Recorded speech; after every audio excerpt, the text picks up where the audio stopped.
Bună ziua! Bine v-am găsit! Reluăm seria noastră de interviuri săptămânale, care nu sunt săptămânale, dar le facem și noi, și eu și dumneavoastră facem tot posibilul să fie săptămânale, vorbind despre orașul Oțelul Roșu. Bună, Matei, așa cum ai spus și tu, nu reușim să le facem săptămânal, că fiecare are servicii, fiecare are problemele lui, dar încercăm să ne ținem să aibă o continuitate. Să aibă o continuitate cât mai frecvent posibilă. Ce se mai întâmplă prin Oțelul Roșu? Săptămâna aceasta, dacă nu greșesc eu, luni a fost o ședință de Consiliul Local, în care, bineînțeles, domnul primar Inocențiu a cheltuit iarăși, sau mai bine spus, a aruncat din nou cu bani pe geam. Păi, ședința a fost transmisă live, oamenii cred că și-au putut face o idee. Cei care se uită, că să știți că nu se uită nimeni. Da, cei care se uită, pentru că nici nu este promovată și la Oțelul Roșu în ultimii ani nu s-au transmis live. Și atunci e normal că omul nu și-a creat o frecvență. Exact. Dar s-a putut vedea clar că deranjează. Da, când se fac transmisiile live, cumva cei din administrație și anumiți consilieri vor ca acele ședințe să rămână cumva închise. Între ei acolo, nu? Între ei sau între noi acolo, între cei patru pereți. Eu acuz în continuare lipsa de transparență și mi se pare normal că aceste ședințe ar trebui să fie transmise și să capete atenția omului, să vadă omul direct, dom'le, ce se întâmplă, cine a votat, cine nu a votat, cine își asumă, cine nu își asumă. Și mai este un lucru, aceste live-uri se fac cu un amărât de telefon care nici nu captează foarte bine dialogul. Se fac cu un amărât de telefon, nu captează foarte bine dialogul, nu poți să muți camera, adică live-ul se face de către unul dintre consilieri, da? De pe telefonul unuia dintre consilieri. Ori un microfon de telefon, orice telefon, cât ar fi el de performant, nu captează tot. Sigur că nu captează tot. Eu zic că e un pas înainte, chiar dacă sigur, noi avem un contract și când primarul a prezentat contractul, a zis, dom'le, uite, avem contract cu Expres de Banat. Cred că Expres de Banat, dar cred că aveți dreptate. Și de asta facem contractul să transmitem ședințele live. Ca să aflăm la ultima ședință că de fapt transmisiile live se fac doar la cerere. Bun. Dar de plătit se plătește 5.000 de lei în fiecare lună, lunar, e 1.000 de euro. Cred că atâta este contractul, dar 5.000 de lei pe lună. Bun, acum lipsa asta de transparență, eu tot am adus-o în atenția oamenilor, tot am cerut cetățenilor, domnule, veniți, puneți presiune, pentru că în momentul în care e o presiune pusă pe consilieri, să știți că și ei încep să schimbe anumite decizii și să filtreze puțin toate... Să nu mai voteze ca niște roboței ceea ce li se pune sub nas. Eu sunt un pic... Tu ești un pic mai elegant. Tu ești mai elegant. Eu sunt un pic mai realist. Eu sunt mai realist. Nu vreau să subscriu la afirmația ta, dar eu zic că dacă cetățenii care ne-au trimis acolo pun în continuare presiune și se interesează și vin, eu zic că lucrurile se vor îndrepta. Se vor îndrepta pe un făgaș normal care să însemne mediatizarea activităților din Consiliul Local.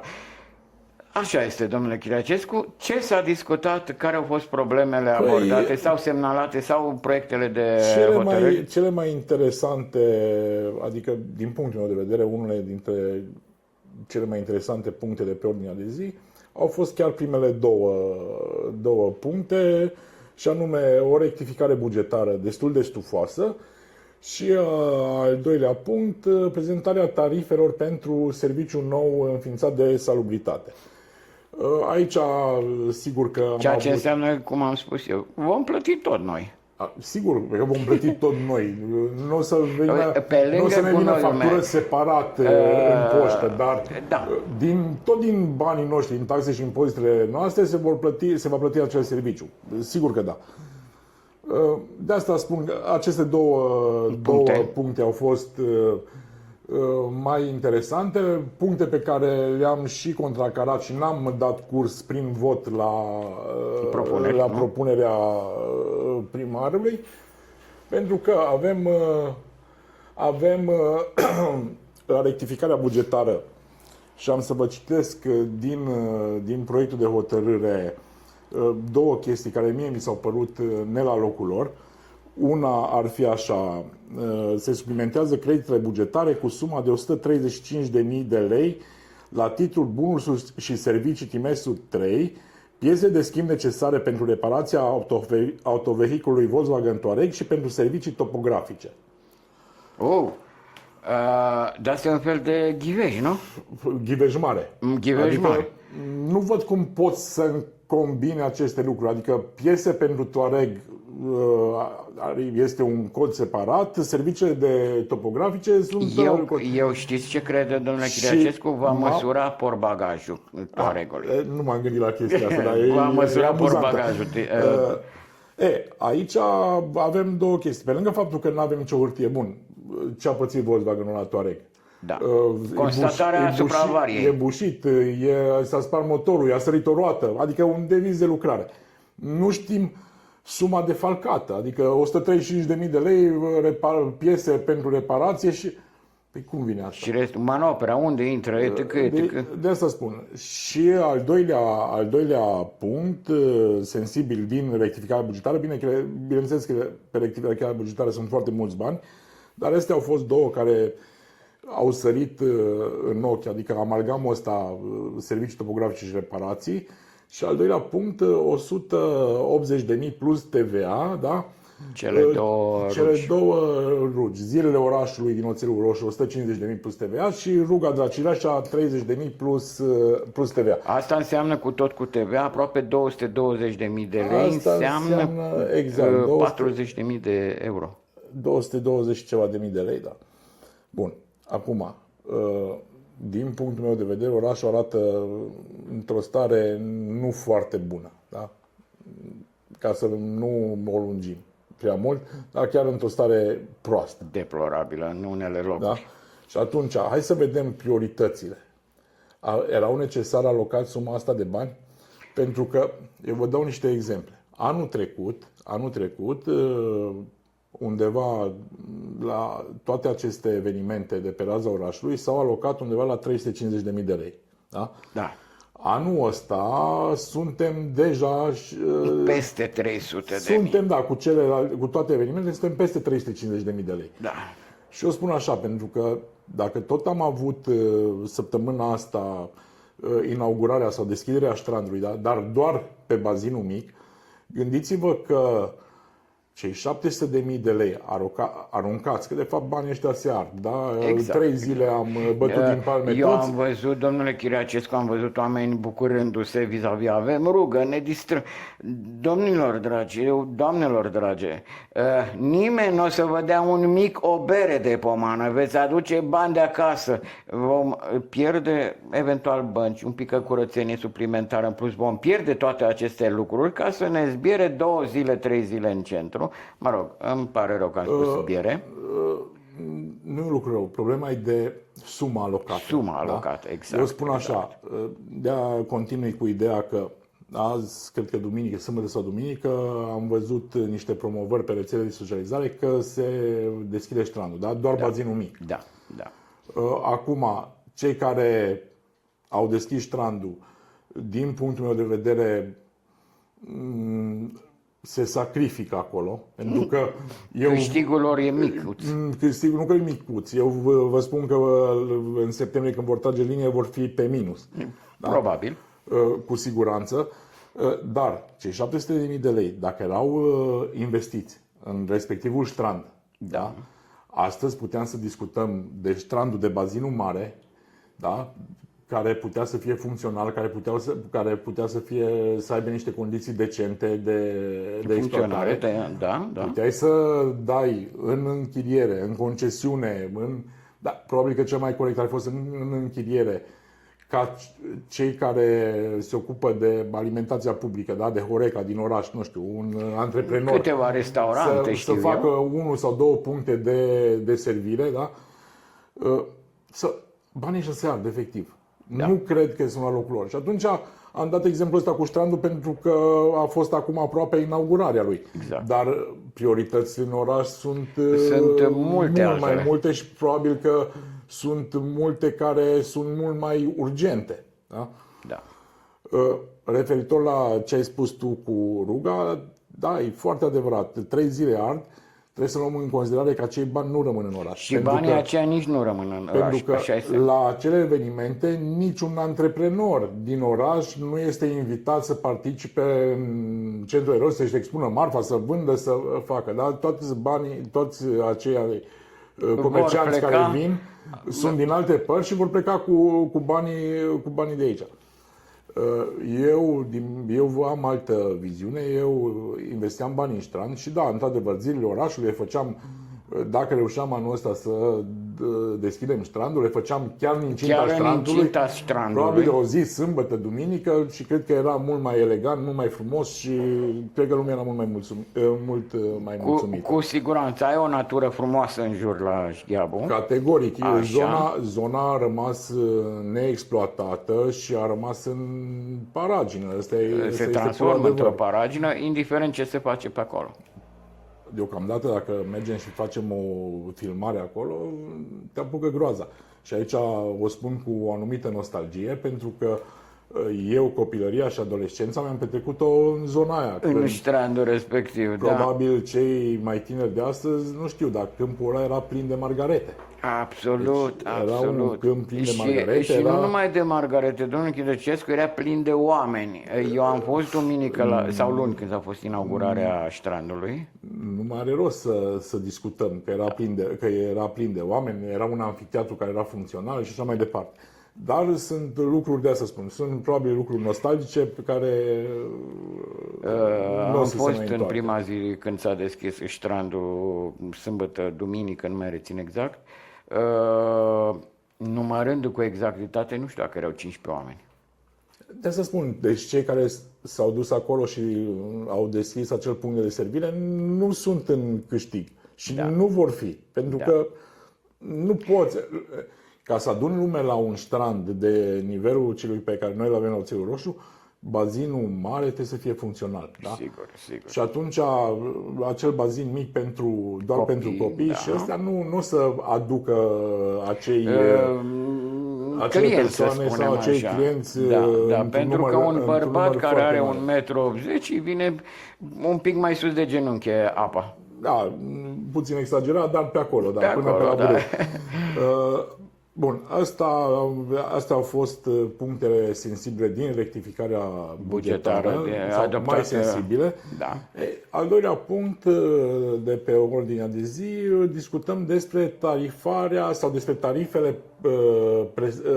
percepute de serviciul nou de salubritate înființat. Și aici am avut o opinie separată și total opusă față de propunere, pentru că mie mi se părea normal. Acel serviciu de salubritate, când s-a înființat, este un serviciu înființat în subordinea Consiliului Local. Nu al primarului, nu al aparatului de specialitate al primarului. Și atunci, mie mi se părea normal ca acele tarife să fie prezentate dumneavoastră, nu să fie prezentate, trebuiau discutate și trebuiau propuse de consilieri, da? De Consiliul Local, discutate de Comisia Economică. Exact, discutate în comisiile de specialitate, da? Și atunci trebuia să vii să prezinți acele tarife într-un mod mult mai transparent. Da?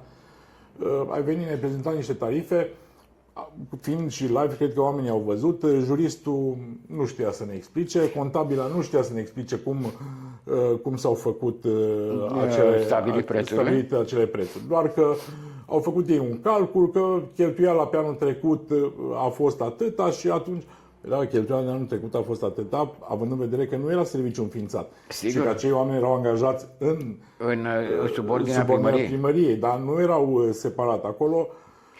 La care, să nu uităm, domnule Chiracescu, s-au mai adăugat problemele, creșterea prețului la combustibil, motorina benzina a crescut cam cu 20-25%. Categoric.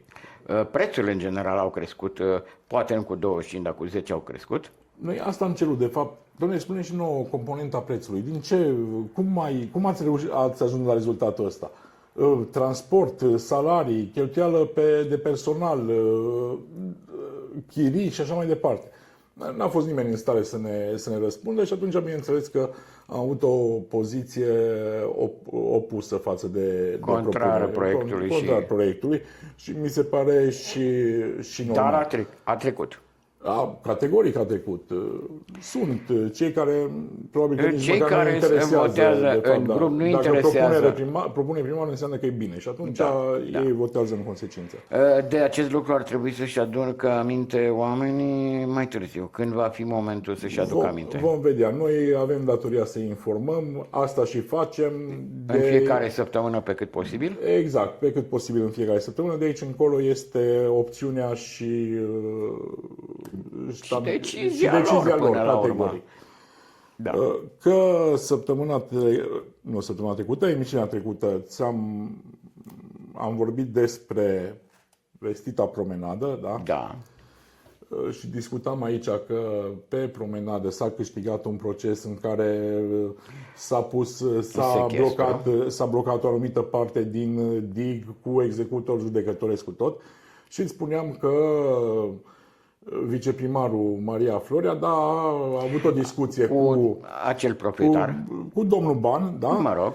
În care domnul Ban își dădea acordul să continue proiectul. Să continue proiectul în ceea ce privește promenada și ar fi de acord să vândă la un preț modic, da? Să scoată acele cheltuieli de judecată și chiar să iei un teren la schimb dacă îi se propune.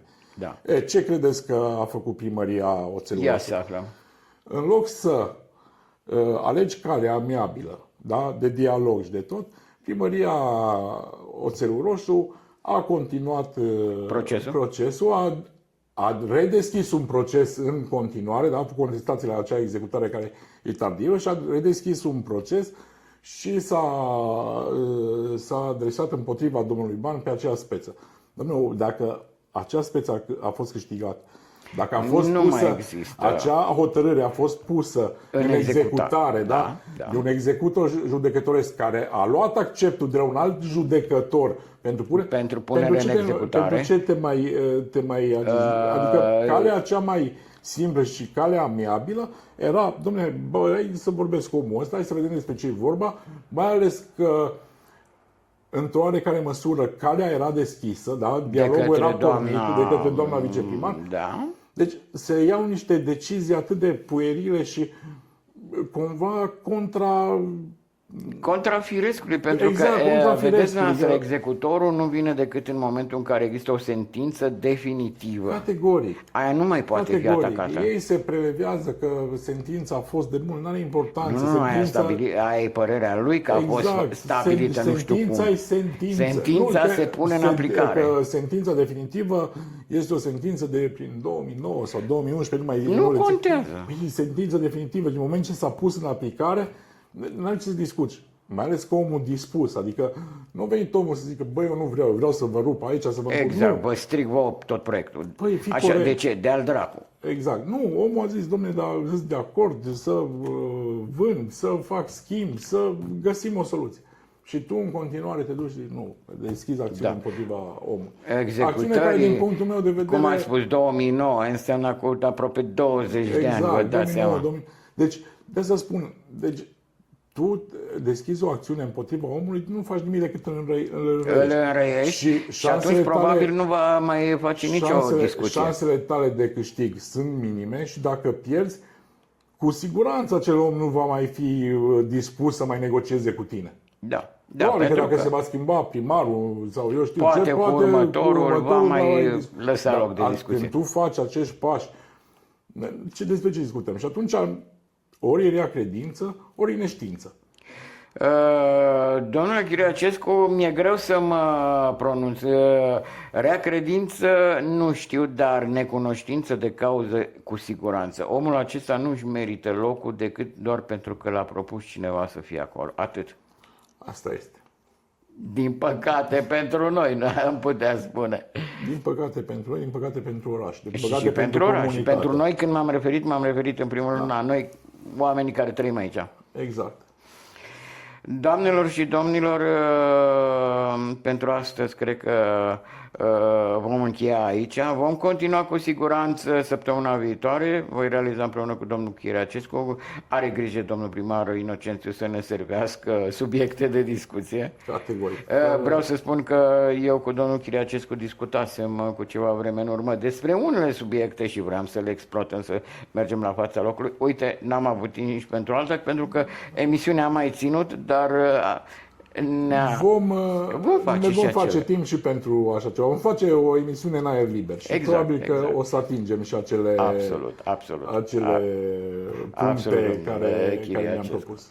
Vă mulțumim, vă așteptăm să urmăriți următorul episod al nostru pe parcursul săptămânii viitoare. Probabil miercuri, joi vom vedea. Vă mulțumesc și eu și îți mulțumesc, Matei, că ai venit să realizăm această. Mulțumesc. La revedere! La revedere!